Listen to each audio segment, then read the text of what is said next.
Baik pemirsa, kembali kami rekap bagaimana akhir perdagangan di Jumat sore pada penutupan perdagangan pekan lalu. Kita lihat bersama di grafis layar televisi berikut ini pemirsa, happy weekend. IHSG ditutup naik 0,66% ke 7.214 di akhir pekan.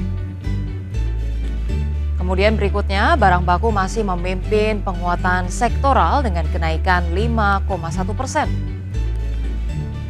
Dan pemirsa, saham TPIA menjadi penggerak utama IHSG mengalami kenaikan 10,7% ke 10.550. Dari agenda ekonomi pemirsa, kami hadirkan informasinya berikut ini. Dari Singapura ada data produksi industri, Spanyol indeks harga produsen, Hong Kong neraca perdagangan, dan Jepang indeks harga konsumen inti, serta Prancis dengan indeks harga konsumen.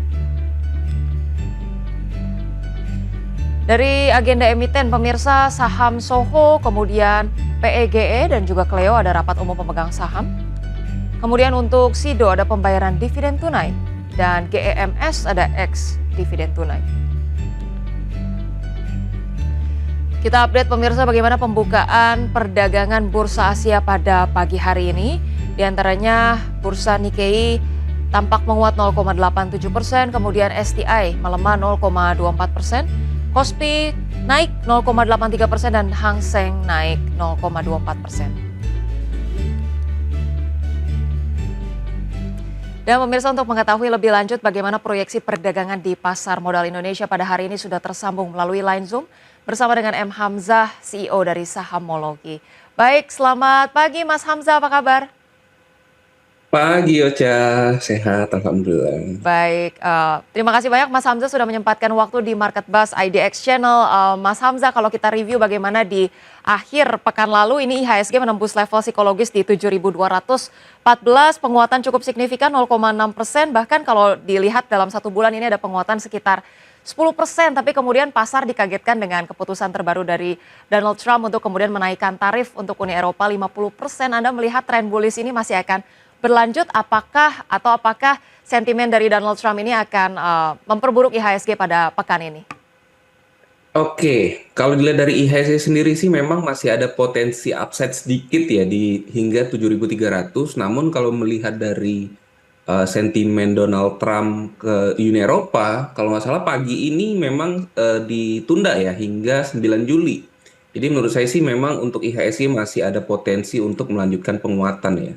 Paling tidak tadi ya hingga 7.300. Baik, sehubungan dengan keputusan pagi hari ini untuk penundaan sementara terkait dengan tarif Nah, 50% untuk Uni Eropa, masih ada potensial upside tadi ke 7.300. Nah, kalau begitu berbicara mengenai salah satu keputusan yang juga disoroti dari Donald Trump ini tidak hanya untuk Uni Eropa tapi juga mengenakan tarif ke Apple dan juga merek-merek lain seperti Samsung begitu yang tidak diproduksi di Amerika Serikat sebanyak 25%, dan kemudian tumbanglah begitu Mas saham-saham teknologi di Amerika Serikat. Akan ada impact cukup signifikan nggak ke saham-saham teknologi kita? kalau untuk teknologi kita sih sejauh ini sih harusnya korelasinya nggak terlalu signifikan ya berkaitan dengan itu karena memang teknologi kita kan masih baru dan korelasi terhadap sentimen Donald Trump terkait Apple dan kawan-kawan sih menurut saya sih tidak terlalu berdampak ya. Jadi untuk sektor teknologi sendiri memang masih banyak sentimen internal ya yang berkaitan sehingga memang mungkin itu yang lebih menghambat ya ketimbang sentimen dari makro. Baik, untuk saham-saham teknologi masih cenderung relatif aman mengingat bagaimana katalis yang dinantikan ini masih dari dalam negeri begitu ya. Tapi kalau Ya. misalnya berbicara mengenai rancangan undang-undang pajak Amerika Serikat yang kemarin sudah disahkan juga ini dinilai bisa memperluas defisit perdagangan Amerika Serikat dan memicu downgrade dari kredit Amerika Serikat berikutnya. Apakah kemudian juga ini akan mempengaruhi kinerja pasar modal secara keseluruhan mungkin untuk jangka menengah nih Mas Hamzah?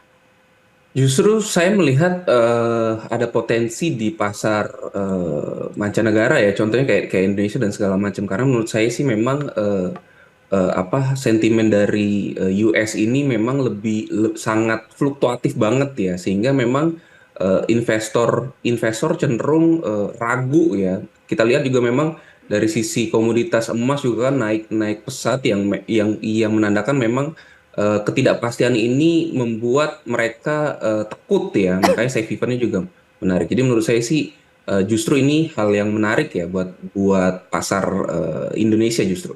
Baik, justru ada peluang yang cukup bisa dimanfaatkan untuk pasar modal Indonesia ya.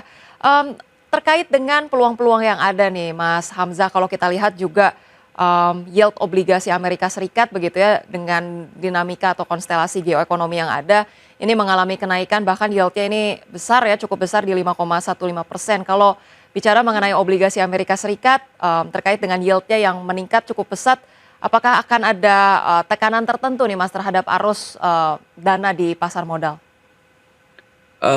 Kalau dilihat dari yield sendiri sih memang cukup cukup meningkat ya, tapi memang kondisi kondisi dari US sendiri kan masih cukup panas ya, dan mungkin itu memang akan berdampak. Tapi menurut saya sih memang investor sudah mulai rebalancing nih, dan nampak juga di Indonesia kan investor asing juga sudah mulai masuk.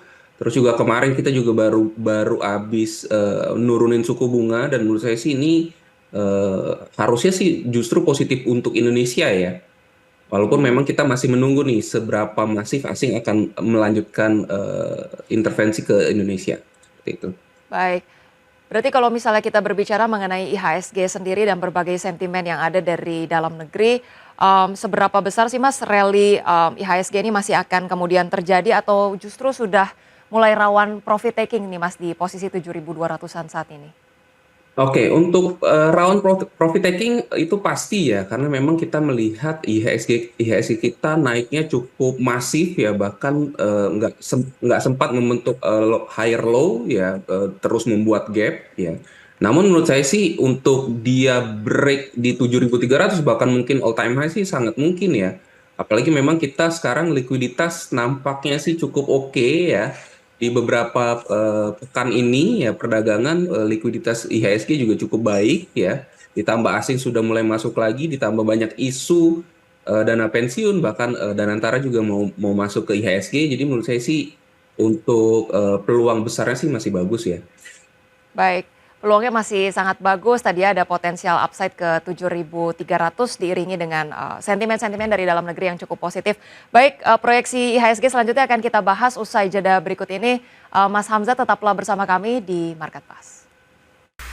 Baik pemirsa, terima kasih Anda masih bersama kami di Market Pass dan kita masih tersambung melalui line Zoom bersama dengan M. Hamzah, CEO dari Sahamology. Baik, Mas Hamzah kalau berbicara mengenai perdagangan di pekan ini nanti akan berlangsung 3 hari saja begitu ya, di Senin, Selasa dan juga Rabu karena Kamis dan Jumatnya kita ada libur.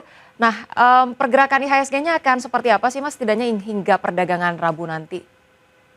Oke, melihat pagi tadi ada sentimen sentimen dari Donald Trump yang suspend ya, sorry, pending untuk rilis rilis 1 Juni jadi 9 Juli. Menurut saya sih hari ini sih harusnya IHSG melanjutkan penguatan ya. Minggu-minggu ini sih harusnya IHSG masih ada kekuatan untuk melanjutkan penguatan. Jadi menurut saya sih masih menarik lah IHSG hari ini. Baik, ada potensi penguatan untuk support dan resistensi IHSG. Mungkin untuk perdagangan hari ini akan seperti apa nih Mas Hamzah? Untuk pagi ini sih saya melihat ada potensi menguat hingga 7250 ya untuk pagi ini IHSG ya, dan supportnya di kisaran 7165. Baik, ada support di 7165 dan potensi penguatan ke 7.250 ya. 50. Mas Ya. Hamzah kalau kita review juga sedikit terkait perdagangan di pekan lalu, ini sektor bahan baku nih lonjakannya sangat tinggi, bahkan di hari Jumat saja ini naik 5,19% ya Mas ya. Sebetulnya kalau Anda lihat ini sentimen utamanya apa sih Mas? Apakah kemudian euforia sesaat, apakah ada pergerakan teknikal yang cukup signifikan atau misalnya secara fundamental memang cukup menarik nih Mas Hamzah?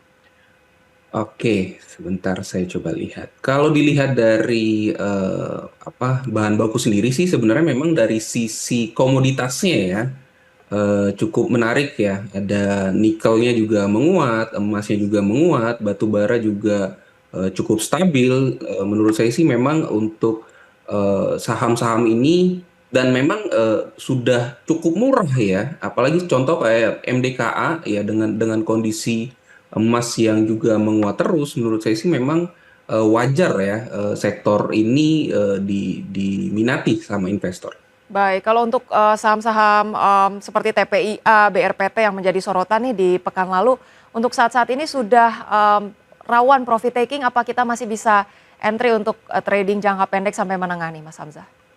Untuk TPIA dan kawan-kawan sih menurut saya sih juga cukup menarik ya, terutama BRPT dan Brand menurut saya sih eh, cukup menarik ya, karena memang mereka ini dapat sentimen juga dari sisi korporasi kayak cuannya lah, baru mau stock split dan BRPT juga di pekan lalu breakdown trendline, jadi menurut saya sih memang saham grup ini masih cukup menarik sih. Dan kalau dibilang untuk rawan take profit sih menurut saya masih ada potensi upside ya. Namun memang agak terbatas ya, mengingat memang sentimennya dari perusahaan itu sendiri ya, bukan dari internal, Baik, untuk bukan dari eksternal. saham-saham Prajogo Pangestu ini masih ada potensial upside begitu ya, tapi mungkin penguatannya cukup terbatas karena kenaikannya sudah besar-besaran sekali begitu ya, Mas Hamzah. Baik, Mas Hamzah, sebelum kita bahas lebih lanjut, kita akan melihat bagaimana pergerakan IHSG pada pembukaan perdagangan pagi hari ini. Kita saksikan bersama IHSG sudah menguat 0,18% ke 7.227. Kemudian saham-saham yang menjadi top gainers di sini ada Antam, kemudian BRMS, AADI, BRPT, Adro, kemudian Raja, MDKA, Inet, dan juga Cuan. Top losers ada PGEO, BSDE, Tira, kemudian HA, JJ, PACK. Sementara dari sektoral Basic Industries masih memimpin penguatan dengan kenaikan 1,36%, disusul energi 0,88% dan kesehatan di 0,6%. Baik, kita langsung lihat juga pada pagi hari ini yang menjadi saham-saham pilihan yang direkomendasikan untuk buy. Ya, di sini ada 4 saham, diantaranya adalah BRIS, kemudian BSDE, Telkom, dan juga Medco dengan masing-masing rekomendasi buy. Dan kita akan bahas lebih lanjut pemirsa bersama dengan Mas Hamzah, CEO dari Sahamology. Baik, Mas Hamzah, kita bahas terlebih dahulu dari rekomendasi saham pilihan pertama tadi ada BRIS. Proyeksinya akan seperti apa nih Mas untuk BRIS? Oke, BRIS ini menurut saya cukup menarik ya, dengan banyak sentimen di belakangnya, ya, terutama ada bullion bank dan juga kondisi saat ini memang sudah diresisten. Namun menurut saya sih ringan untuk dia break resisten ya, mengingat kemarin baru apa namanya menurunkan suku bunga juga dan likuiditas dia juga masih terjaga. Jadi menurut saya sih untuk BRIS sih ada potensi paling tidak untuk swing trading hingga 3350. Baik, 3350 direkomendasikan untuk swing trading. Tadi ada beberapa Ya. sentimen positif terkait bullion bank, kemudian penurunan suku bunga dan likuiditas yang baik begitu ya. Kita ke berikutnya BSDE, Mas Hamzah, ini kalau kita lihat keputusan Bank Indonesia untuk menurunkan suku bunga masih seberapa panjang sih Mas memberikan sentimen ataupun katalis positif untuk eh, properti, dan kemudian BSDE ini seberapa menarik di antara saham-saham properti lainnya? Oke. Sebenarnya kalau dari sisi properti sendiri, memang saham ini cukup ditinggalkan ya akhir-akhir ini ya, karena mengingat banyak sentimen mulai dari suku bunga yang cukup tinggi dan segala macam. Namun menurut saya sih ini waktu yang tepat untuk koleksi saham properti ya, apalagi suku bunga kita kemarin sudah mulai turun dan volume perdagangan di saham-saham properti ini sudah mulai meningkat ya, bahkan cenderung bisa 2 kali lipat dari biasanya. Dan beberapa saham juga sudah membentuk pola uptrend ya, terutama yang menarik dari saya adalah BSDE, walaupun hari ini masih koreksi menurut saya sih, namun itu masih cukup wajar ya, selama masih di atas 785 sih masih oke, bahkan menurut saya sih paling tidak untuk swing bisa ke 1200-an. Untuk swing bisa ke 1.200-an. Boleh diulang lagi mungkin untuk support dan resistance-nya seperti apa nih Mas untuk BSDE? Supportnya di 785 785. dan ya, dan target take profitnya di 1200-an. Baik, support di 785 dan target price atau resistance di 1.200 ya. Kita ke Ya. Telkom, ini katalis positifnya datang dari mana nih Mas? Atau kemudian proyeksinya positif berdasarkan teknikalnya nih? Untuk Telkom ini memang kondisinya cukup murah ya. Saya melihat memang cukup murah dari sisi value ya, dan kondisi saat ini memang sedang sideways tapi cenderung membentuk pola uptrend untuk minornya. Yang saya nantikan memang untuk Telkom ini break di resisten 2850 karena untuk saat ini masih cenderung sideways. Namun jika 2810 di break, harusnya sih bisa kembali di atas 3 ribuan. Baik, untuk saat ini menarik untuk Telkom secara valuasi pergerakannya masih sideways begitu ya, tapi ada potensi menguat ke 2.850-an dan kalau berhasil ditembus bisa ke 3 ribuan ya. Ya. Baik, kita ke saham pilihan terakhir untuk Medco. Ini proyeksi positifnya dari mana nih Mas? Oke, kalau untuk Medco sendiri saya lihat memang komoditasnya sudah cukup bottom ya, melihat memang sudah turun cukup lama dan dari komoditasnya juga dilihat dari sahamnya juga sudah mulai merespon nih dari sisi Medco-nya, dari sisi teknikal maupun tadi dari intramarketnya. Dan saya lihat sih Medco masih ada potensi menguat hingga 1.500-an ya bahkan. Tapi Baik. memang untuk masih perlu diwaspadain di support 1160.